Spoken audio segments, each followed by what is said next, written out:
This channel does not promote or promotion any illegal activities. All content provided by this channel is meant only for educational purpose only.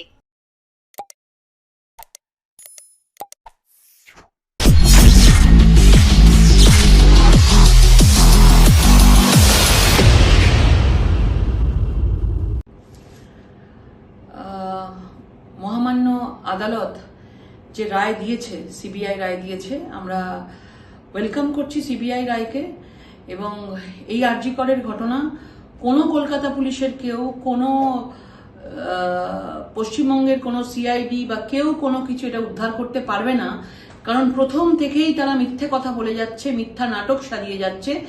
এবং যেভাবে মুখ্যমন্ত্রী এবং তার দলবল সামনে এসে পুরো ঘটনাটাকে ধামাচাপা দেওয়ার চেষ্টা করছে, সামনে একটা অন্য স্ক্রিপ্ট নিয়ে, নতুন নাটক নিয়ে চলছে, পরিষ্কার বোঝা যাচ্ছে যে এই তাদের তদন্তে কোনো রকম সুরাহা হবে না, মেয়েটির বিচার হবে না।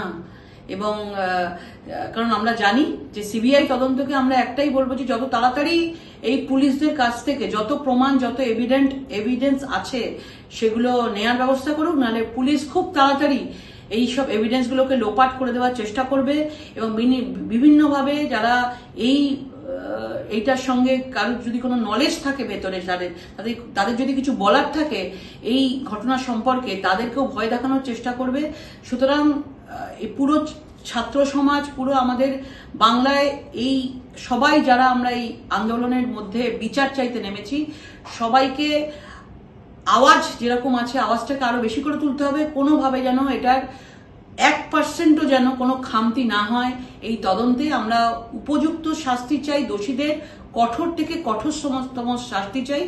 এবং এই একজনের এটা ঘটনা নয়, 30 মিনিটের মধ্যেই একজন এই ধরনের ভয়াবহ নৃশংস ঘটনা ঘটাতে পারে না।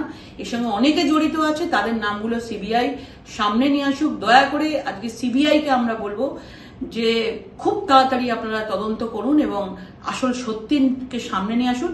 কারণ বাংলার মেয়েরা, বাংলার জনগণ এর সত্যটাকে সামনে আনতে চায়, জানতে চায়। ধন্যবাদ।